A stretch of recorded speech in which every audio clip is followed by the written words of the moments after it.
여러분, 이 이야기를 들으면서 나하고는 상관없는 얘기지라고 생각하시는 분들이 적지 않을 겁니다. 저축은 든든하게 해놨고 연금도 그럭저럭 받을 수 있으니 나는 괜찮을 거라고요. 사실 제가 아는 분 중에도 똑같이 생각하던 분이 있었습니다. 편의상 김영수 씨라고 부르겠습니다. 김영수 씨는 퇴직금과 오랜 세월 모아온 저축을 합쳐 2억 8천만 원을 가지고 있었습니다. 게다가 연금도 매달 240만 원 정도 받기로 정해져 있었지요. 혼자 살던 그분에게 이 금액은 충분하고도 남을 든든한 대비책으로 보였다고 합니다. 2억 8천만 원이 있으면 매년 조금씩 헐어 쓰더라도 100살이 넘을 때까지 버틸 수 있겠지. 김영수 씨는 그렇게 계산하고 마음 깊은 곳에서부터 안심하고 있었다고 합니다. 그런데 말입니다. 65살 때 그가 내린 단 하나의 결정이 그 안심을 송두리째 앗아가 버리고 말았습니다. 설마 내가 노후 파산 직전까지 몰리게 될 줄은 꿈에도 몰랐다고 김영수 씨는 지금도 목소리를 떨며 말합니다. 도대체 그에게 무슨 일이 일어난 걸까요? 지금부터 들려드릴 이야기는 노후 자금에 대해 조금이라도 불안을 느끼는 분들에게 결코 남의 일이 아닙니다.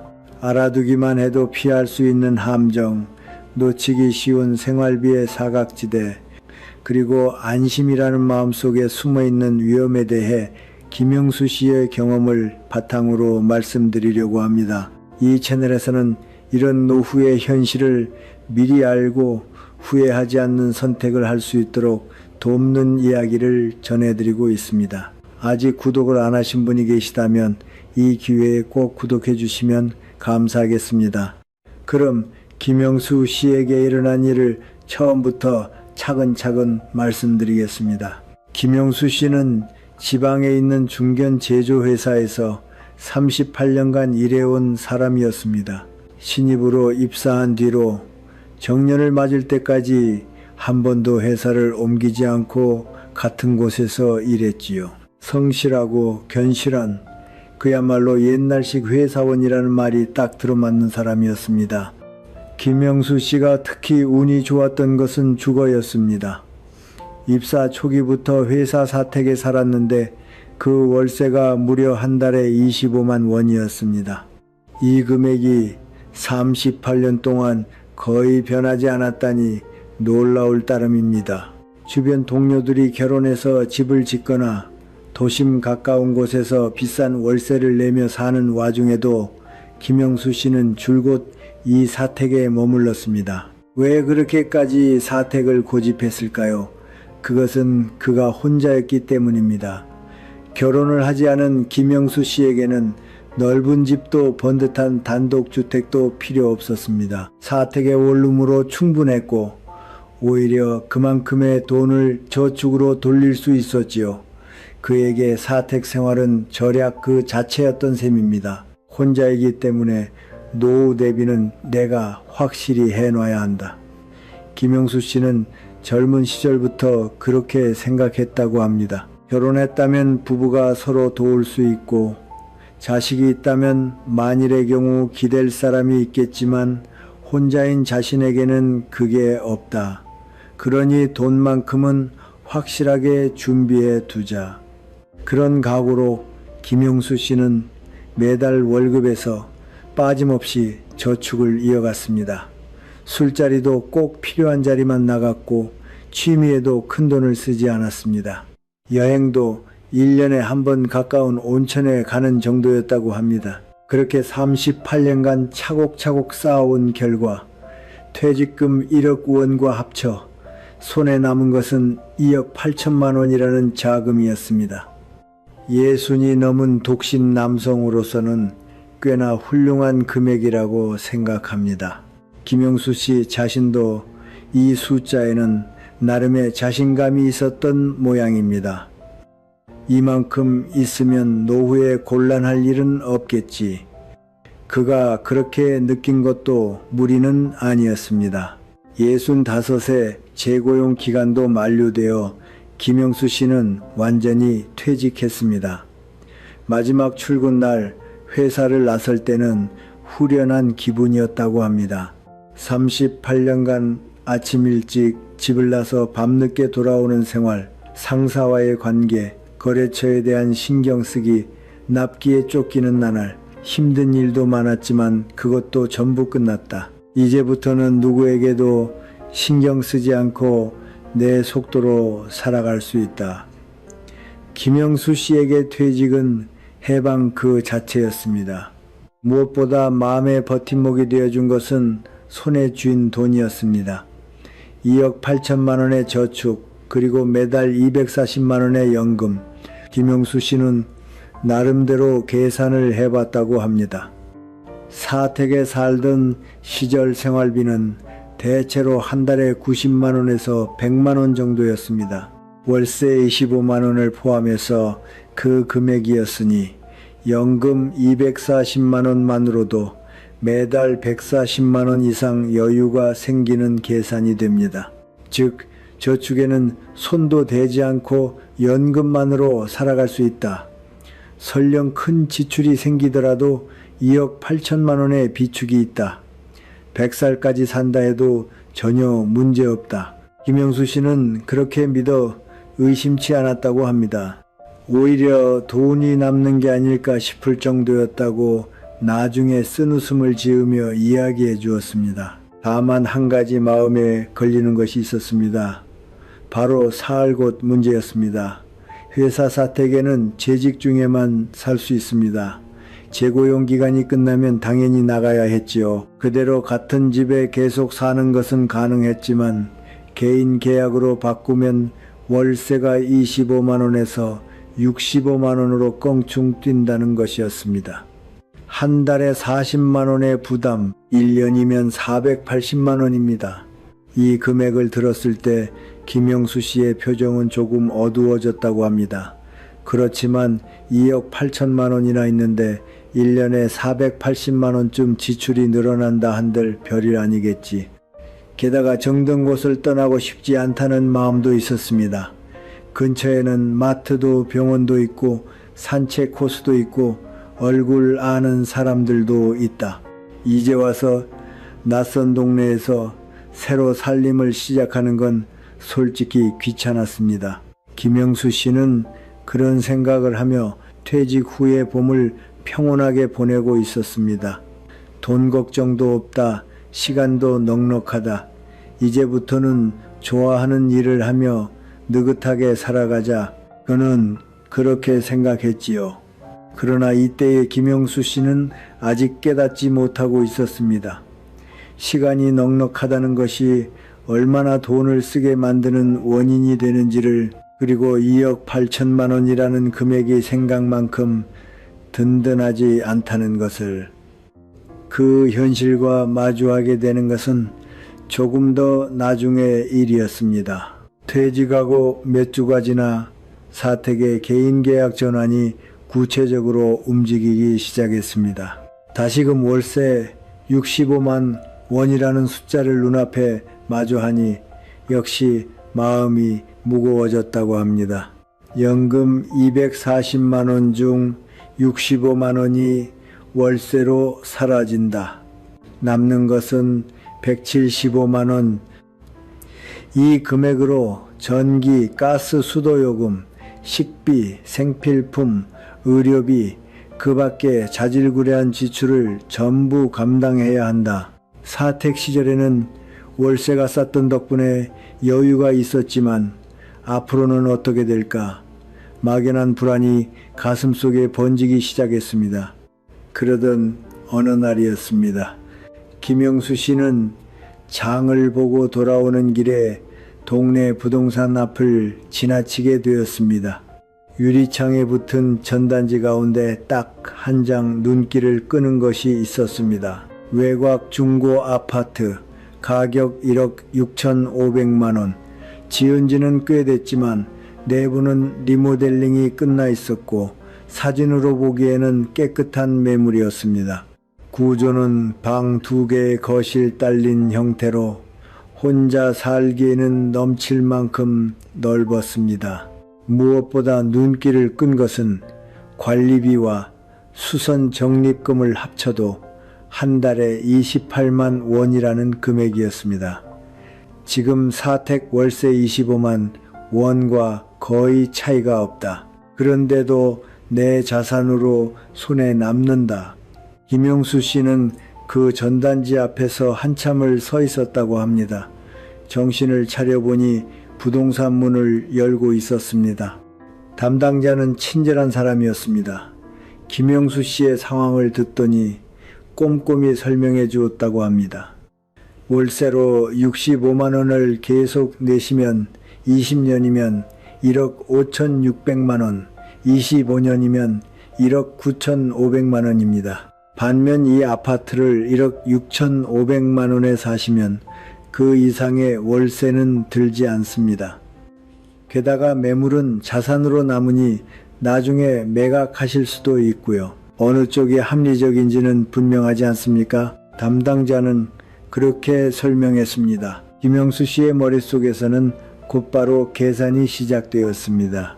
확실히 월세로 25년을 살면 1억 9,500만 원, 사면 1억 6,500만 원으로 끝난다. 게다가 관리비를 포함해도 월 부담은 월세보다 30만 원 이상 싸다. 1년이면 360만 원 이상의 절약이 된다. 이거 현명한 선택 아닌가?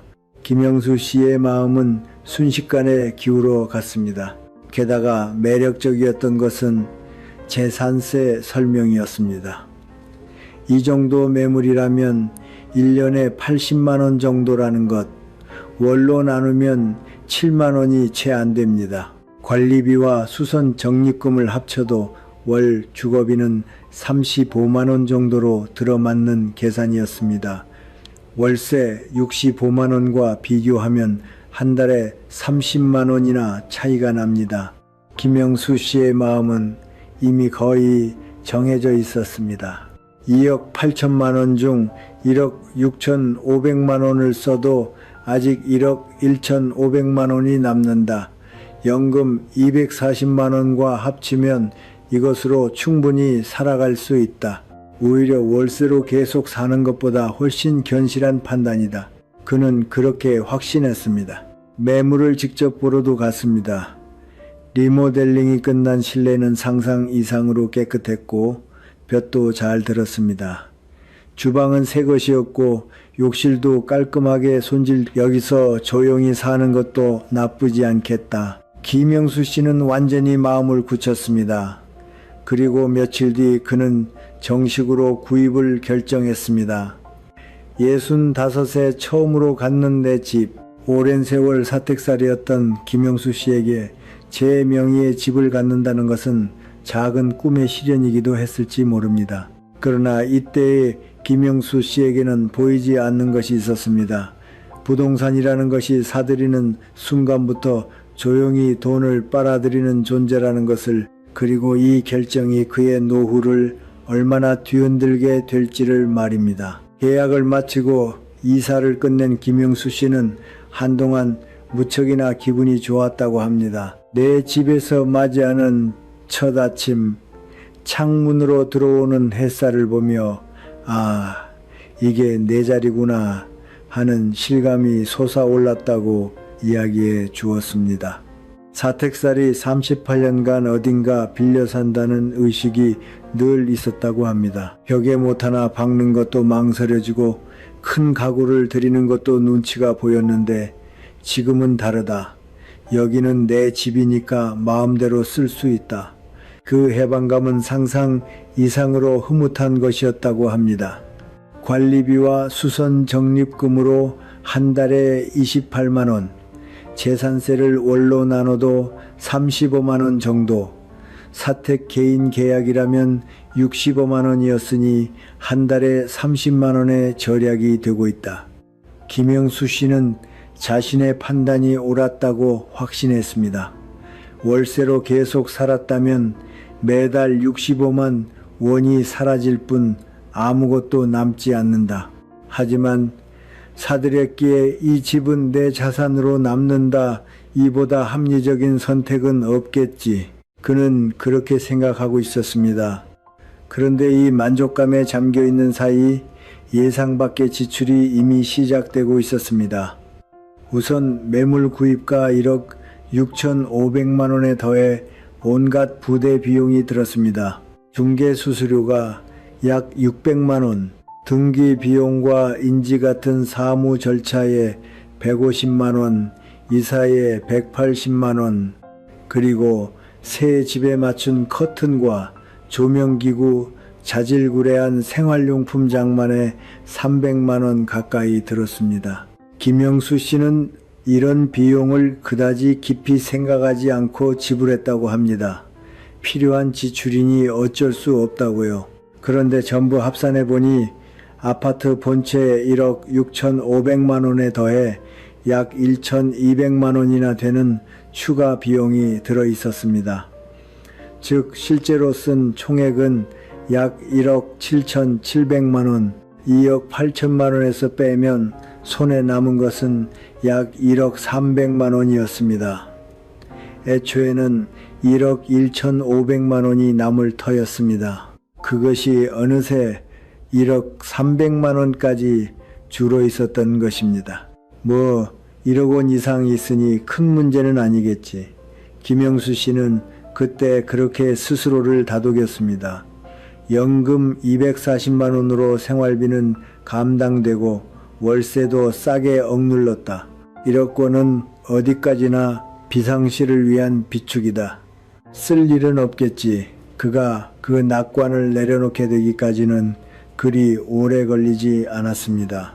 새로운 생활에 익숙해질 무렵부터 김영수 씨의 일상에 작은 변화들이 쌓여가기 시작했던 것입니다. 새 아파트에서의 생활이 시작되고 김영수 씨가 가장 먼저 느낀 위화감은 식비였습니다. 사택이 있던 곳에는 걸어서 몇 분 거리에 옛날식 마트가 있었습니다. 할인하는 날에는 달걀 한 판이 1,000원을 밑도는 일도 드물지 않았고 평일 저녁이면 반찬이나 도시락이 반값이 됩니다. 김영수 씨는 그걸 잘 활용해 식비를 한 달에 20만 원 정도로 억눌렀다고 합니다. 그런데 이사한 곳 주변은 사정이 조금 달랐습니다. 가장 가까운 마트는 물건은 다양했지만 전체적으로 값이 비싼 편이었습니다. 같은 회사 우유라도 예전 가게보다 조금 비싸고 채소도 고기도 어쩐지 비싸게 느껴진다. 하나하나의 차이는 작지만 매일 사다 보면 그 차이는 슬금슬금 쌓여갑니다.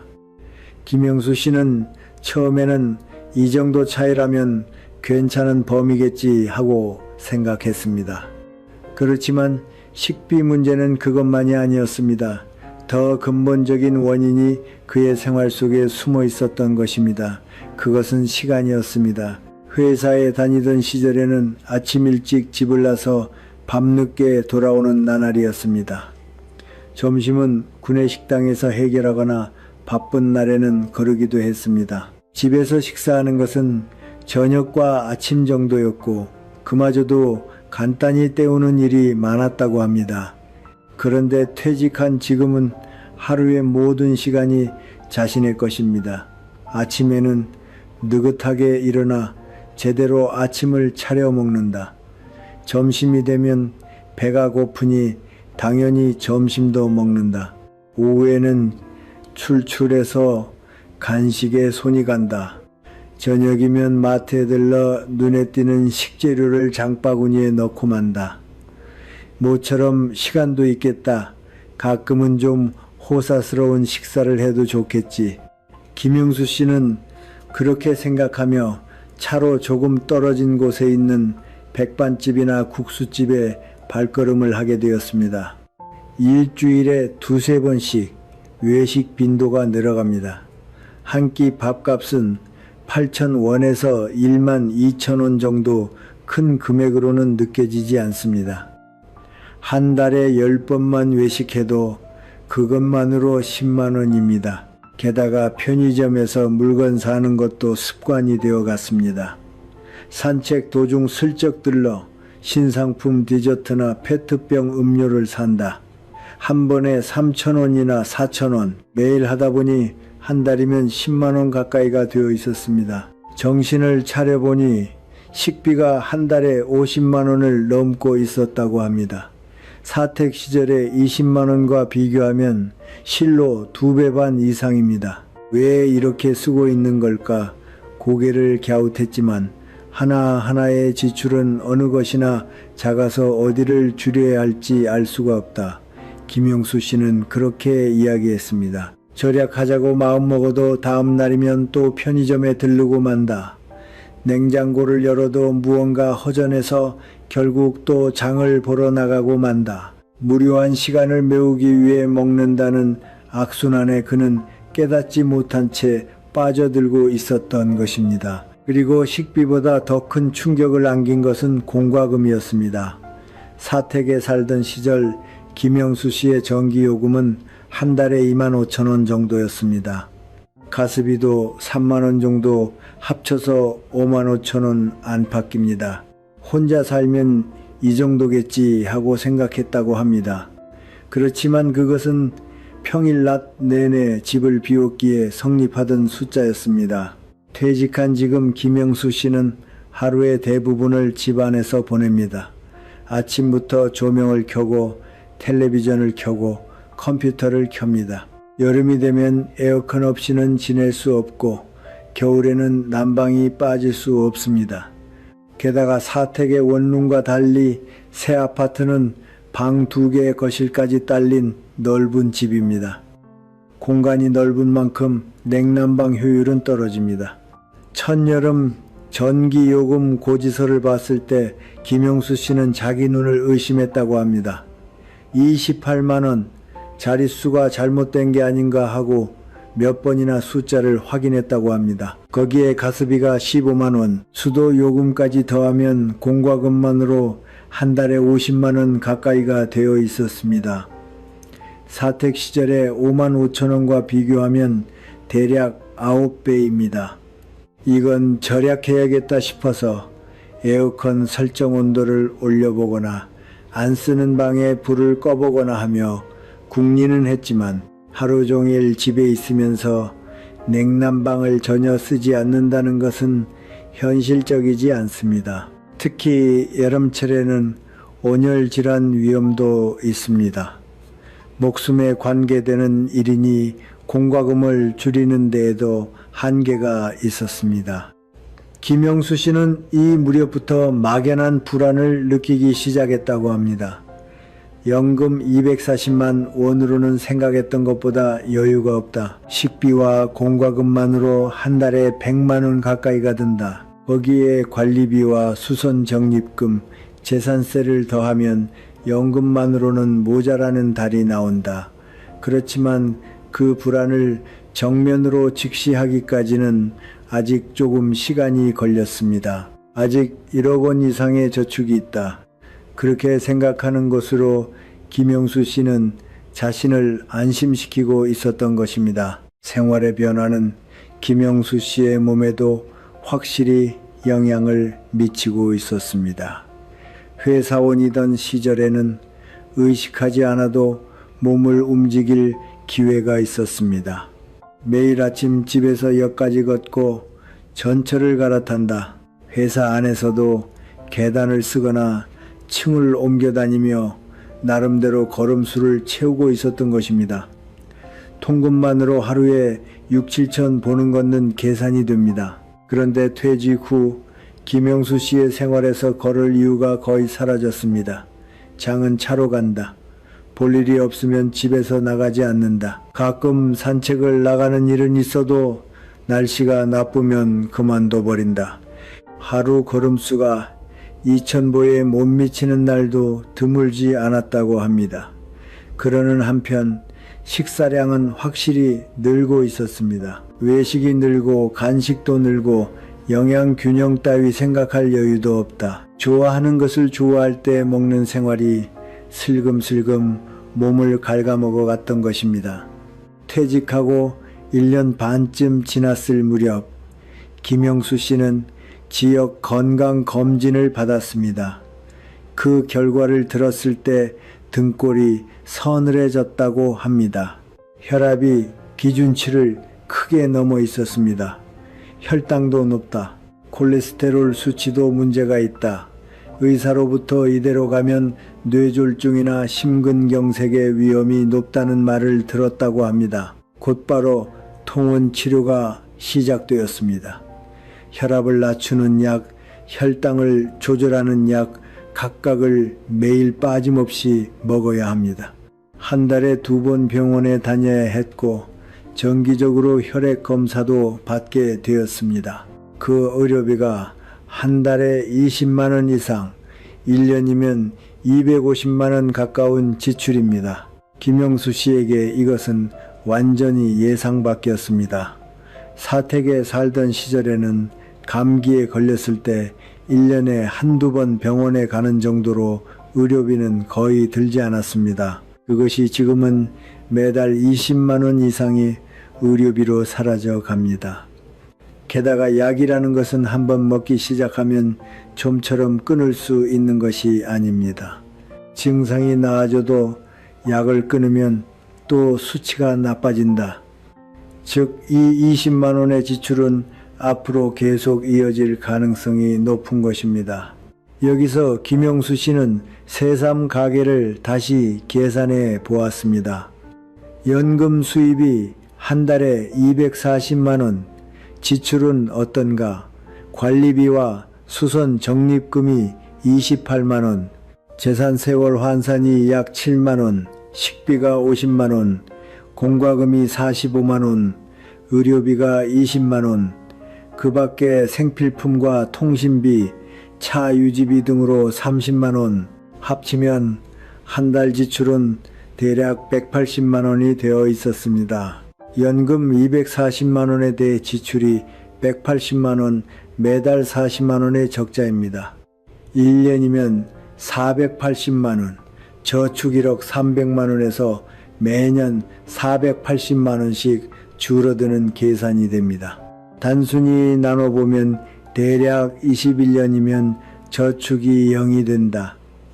김영수 씨가 86살일 때입니다. 86이면 뭐 어떻게든 되겠지. 처음에는 그렇게 생각했다고 합니다. 그렇지만 이 계산에는 몇 겹의 함정이 있었습니다. 물가가 오르면 지출은 늘어난다.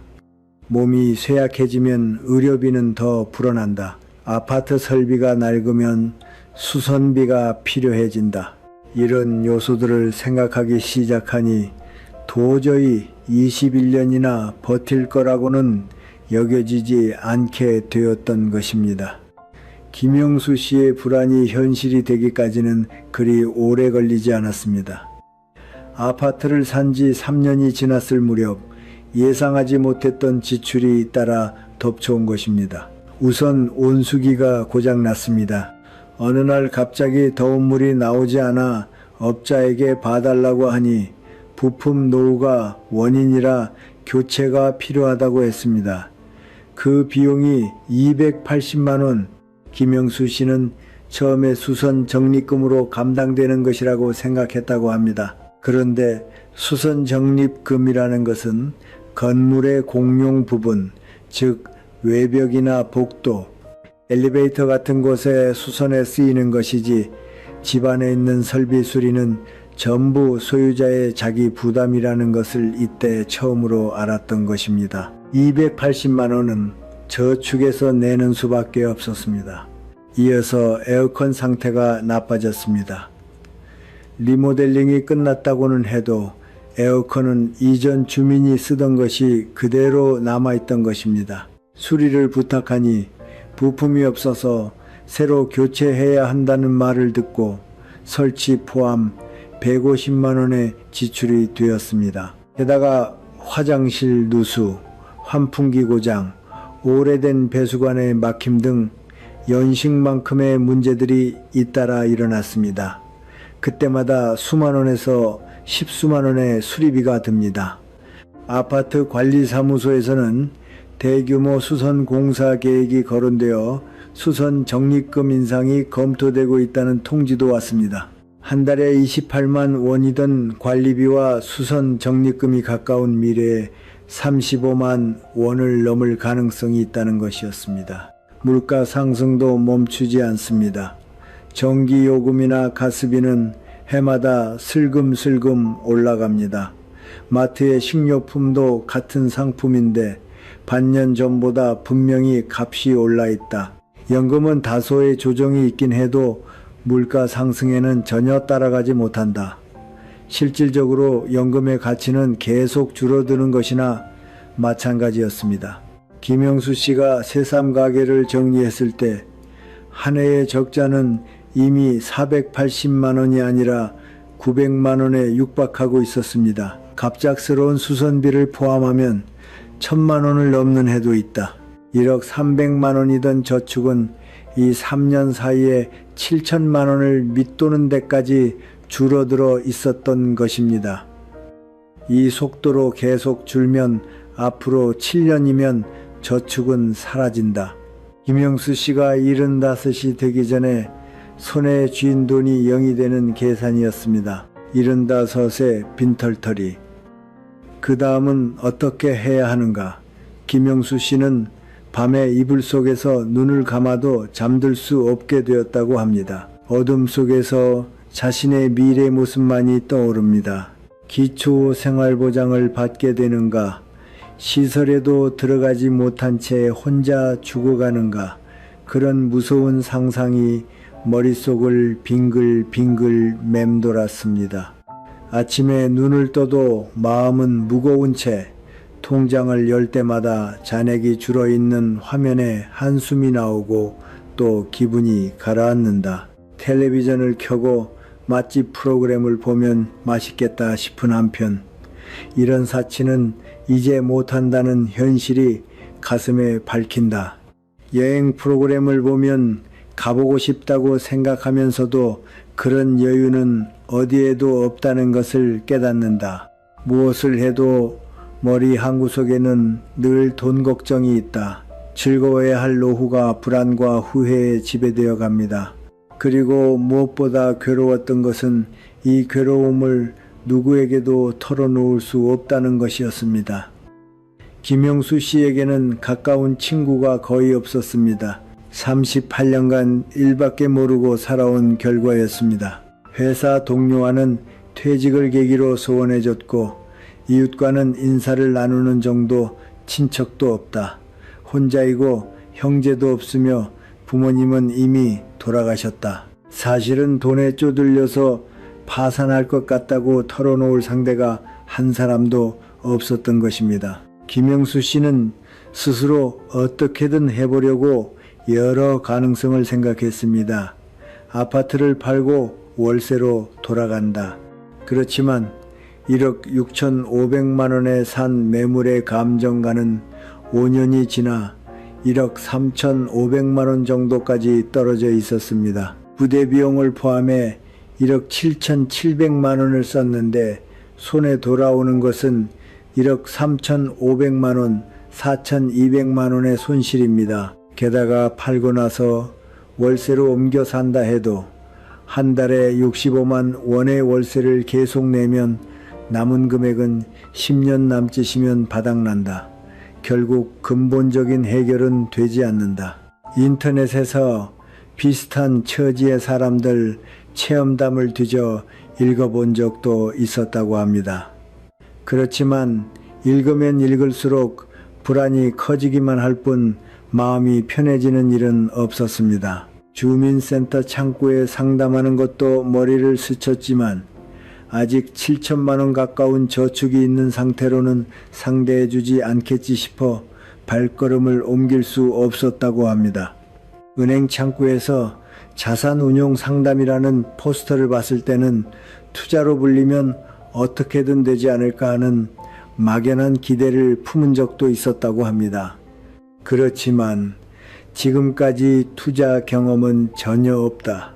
일은 가까이 되어 위험이 있는 상품에 손을 대는 것은 그야말로 파산으로 가는 지름길이 될 수도 있다.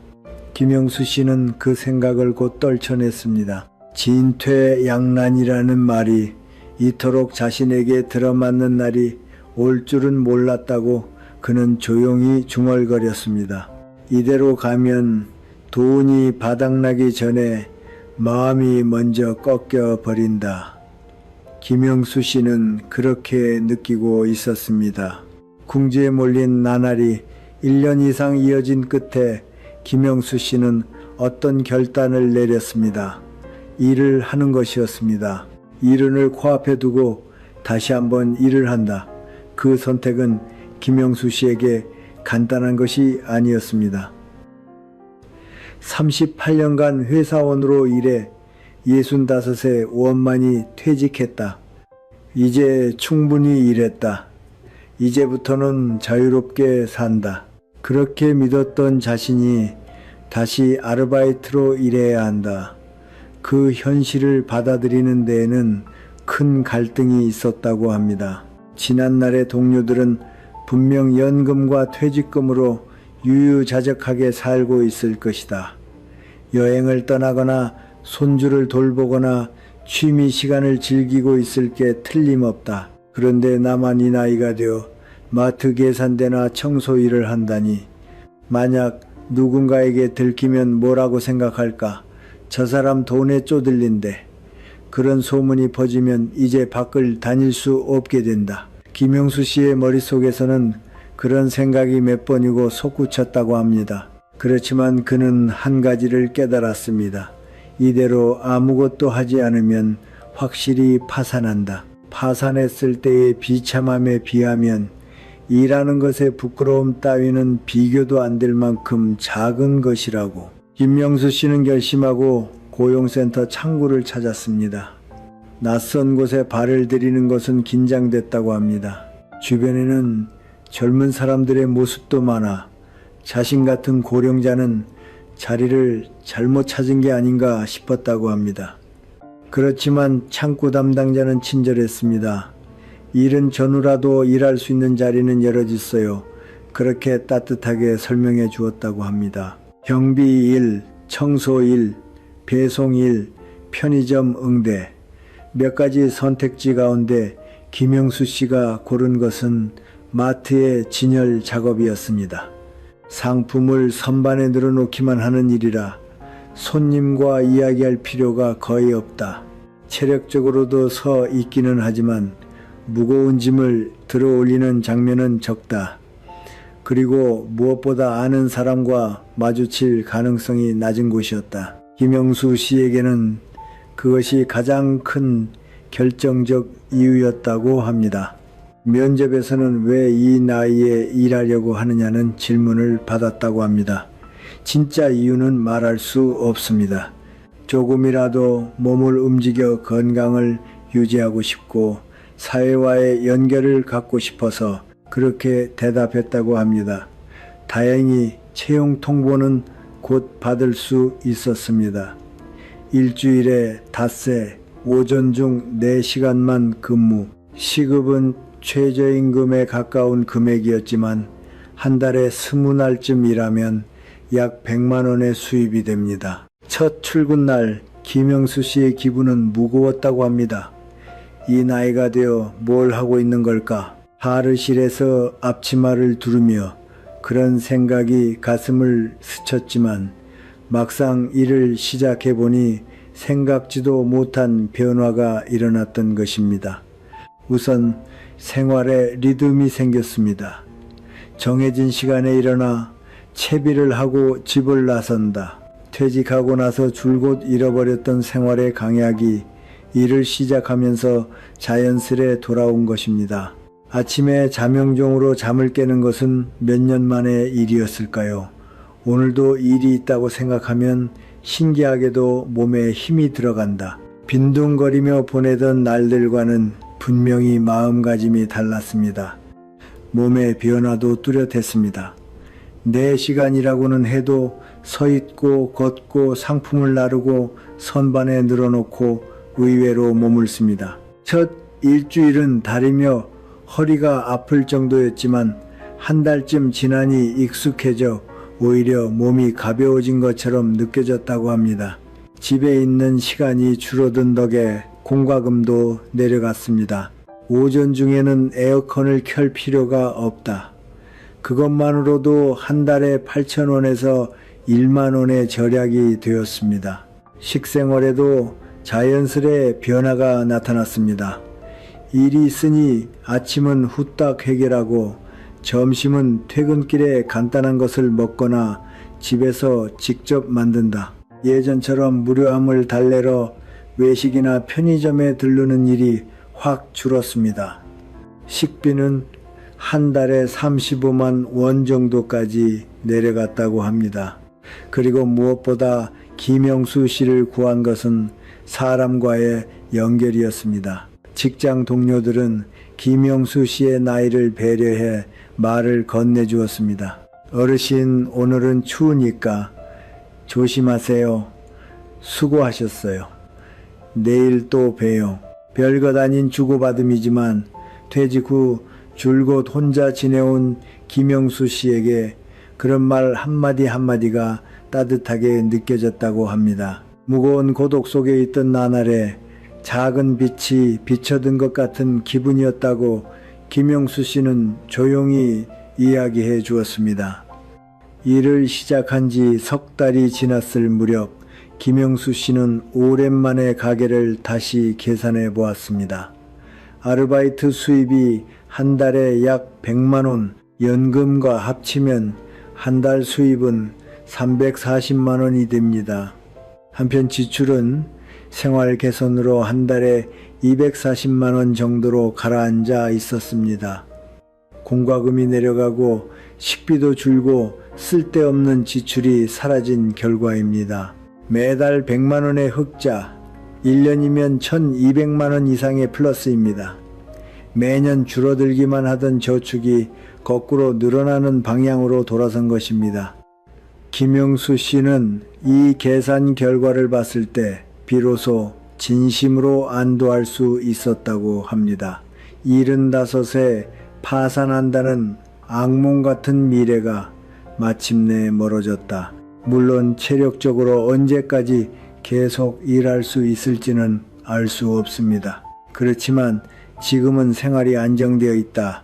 그것만으로 충분하다고 여겨졌다고 합니다. 자존심을 버리고 일하기로 정했을 때는 인생이 끝난 것 같은 기분이었다. 그렇지만 돌이켜보면 그것은 인생의 다시 시작이었는지도 모른다. 김영수 씨는 온화한 표정으로 그렇게 이야기해 주었습니다. 김영수 씨의 이야기를 들으며 저는 여러 가지 소중한 것을 배웠습니다. 그의 경험은 결코 특수한 것이 아니라 누구에게나 일어날 수 있는 일이라고 절절히 느꼈습니다. 여기서부터는 김영수 씨 자신이 돌이켜보며 느낀 것, 그리고 제 나름대로 생각한 것을 정리해 전해드리고 싶습니다. 우선 무엇보다 강조하고 싶은 것은 안심이라는 감각의 무서움입니다. 김영수 씨는 2억 8천만 원의 저축과 매달 240만 원의 연금을 가지고 있었습니다. 이 숫자만 보면 많은 분이 충분하다고 느끼지 않을까요? 김영수 씨 자신도 그렇게 느끼고 있었습니다. 그러나 그 안심감이야말로 최대의 함정이었던 것입니다. 안심한 순간부터 마음이 풀어진다. 이 정도는 괜찮겠지 하는 감각으로 작은 지출을 거듭하고 만다. 깨달았을 때는 가게가 크게 기울어 있다. 안심은 방심을 낳는 입구가 될 수 있는 것입니다. 다음으로 김영수 씨가 몇 번이고 입에 올린 것이 시간이 있다는 것의 위험성이었습니다. 퇴직해 넉넉한 자유시간을 손에 넣었을 때 많은 사람은 그것을 기뻐할 거라고 생각합니다. 김영수 씨도 그랬습니다. 그렇지만 쓰는 법을 그르치면 시간은 돈을 빨아들입니다. 집에 있는 시간이 길어지면 공과금이 든다. 한가하니까 밖에 나가면 외식이나 쇼핑으로 돈을 쓴다. 무료함을 메우기 위해 돈을 쓰고 많은 구조는 의식하지 않으면 빠져나올 수 없습니다. 일하던 시절에는 일 그 자체가 시간 쓰는 법을 정해주고 있었다. 그것이 사라지자 단숨에 시간과 돈의 균형이 무너지기 시작한다. 김영수 씨의 경험은 그 사실을 아플 만큼 가르쳐 줍니다. 그리고 독신의 노후가 상상 이상으로 혹독하다는 것도 김영수 씨의 이야기에서 강하게 전해져 왔습니다. 부부라면 둘이 살아도 주거비나 공과금은 그다지 달라지지 않습니다. 즉, 한 사람당 부담은 절반으로 끝나는 셈입니다. 식비도 한꺼번에 사면 효율이 좋다. 그렇지만 독신의 경우 모든 비용을 혼자서 짊어져야 합니다. 수입은 한 사람 몫인데 주거 유지비나 공과금은 두 사람 살림과 거의 같은 만큼 든다. 게다가 병이 났을 때 간호해 줄 사람이 없다. 곤란할 때 상담할 사람이 없다. 고독 그 자체가 정신적으로도 경제적으로도 큰 부담이 되는 것입니다. 김영수 씨가 특히 후회하던 것은 역시 아파트 구입이었습니다. 월세보다 이득이라는 계산은 언뜻 보면 옳은 것처럼 보입니다. 그렇지만 그 계산에는 포함되지 않은 것이 많이 있었습니다. 재산세, 전용 부분의 수선비, 설비 교체 비용, 그리고 연식과 함께 떨어져가는 자산 가치, 사들이는 순간부터 줄어드는 부동산을 자산이라고 부를 수 있는지, 김영수 씨는 이제 와서 월세인 채로 있는 편이 훨씬 홀가분했을 거라고 느낀다고 합니다. 월세는 분명 나가지만 설비가 망가져도 집주인이 고쳐준다. 재산세도 들지 않는다. 이사하고 싶어지면 언제든 홀가분하게 움직일 수 있다. 나이가 들수록 홀가분함의 가치는 커지는 것이라고 김영수 씨는 실감을 담아 이야기했습니다. 또 하나, 김영수 씨가 강하게 느낀 것은 건강의 유지가 최대의 절약이라는 것이었습니다. 그는 퇴직 후에 운동을 그만두고 식생활이 흐트러진 결과 생활 습관병에 걸렸습니다. 그 의료비가 매달 20만 원 이상, 1년이면 250만 원 가까운 지출입니다.